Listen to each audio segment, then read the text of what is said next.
Добрый дзень тым, каго не бачыла, мяне завуць Сока, гэта маё першае відэа, і ў ім я хачу паныць. Я нямала часу мазгавала аб тым, аб чым жа мне зрабіць маё першае відэа, і мне ў галаву не прыйшло нічога лепей, чым паразмаўляць аб сваіх страхах і апасках аб вядзенні свайго творчага аккаунта і продажу зробленых мною рэчаў у прастанароддзі хендмейд. Адныя страхі будуць кранацца толькі мяне, а другія ўжо і іншых творчых асоб, а таму, лічу, вам гэта будзе цікава. Першая апаска будзе якраз маёй. Думая аб ідэі відэа, я суткнулася з тым, што, як я лічу, маіх апавяданняў і развагаў хапае толькі на пост у інстаграме ці на гутарку з сяброўкай. А ў відэа на ютубе я хачу распавядаць аб тым, што мне цікава з пункту гледжання асобы, якая з'яўляецца прафесіяналам у абумоўленым абсягу. І як вы можете зразумець, я прафесійна жалюся на жыццё. А калі сур'ёзна, то ў сваіх ведах ні на адну тэму я не ўпэўнена да канца, як і ў тым, што я магу штосьці вяшчаць людзям у інтэрнэце.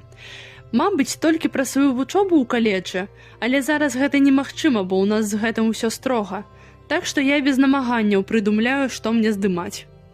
Таксама, як мне здаецца, страх мноства творчых асоб, я баюся, што я неякасна раблю свой тавар. У мяне ёсць схільнасць параўноўваць сябе з іншымі рамеснікамі, у якіх усё атрымаецца лепш і шмат хутчэй, чым у мяне.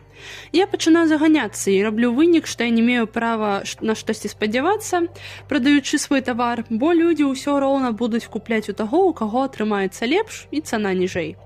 Мая псіхалагіня кажа, што я не павінна турбавацца аб гэтым, таму што людзі прыходзяць да мяне за індывідуальнай рэччу, а не зробленай ідэальна і як усіх.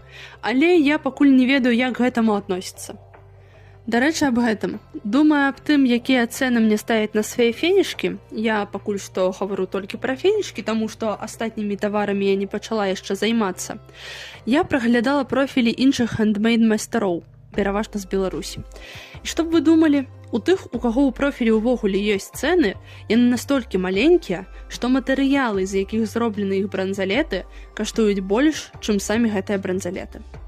Да майстароў у мяне няма ніякіх прэтэнзій. Проста я не ведаю, якія ўсё ж цэны мне ставіць, каб у мяне штосьці куплялі, я пры гэтым не працавала ў мінус. Падрабязней аб працы ў мінус. Правёўшы дзесьці паўмесяца без інтэрнэту ў вовітках у бацькі, дзе мне было абсалютна нечага рабіць, акрамя як плесці фенічкі, я выявіла, што, седзячы весь дзень за працай, ацягваючыся толькі на ежу і нахаджэнне ў туалет, я за сваёй хуткасцю пляцення магу зрабіць толькі адну сярэдняга памера фенічку за дзень. Пакуль я студэнтка і атрымліваю грошы ад маці, мне гэтага хапае, але ў дарослым жыцці на гэтыя грошы я не пражыву.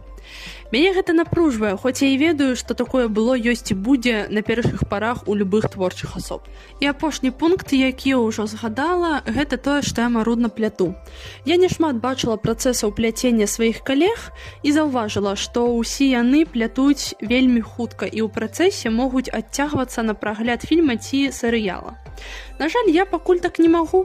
Таму мне і патрэбны пэўны дзень на простую фенічку, а на так клічамыя дываны і таго больш.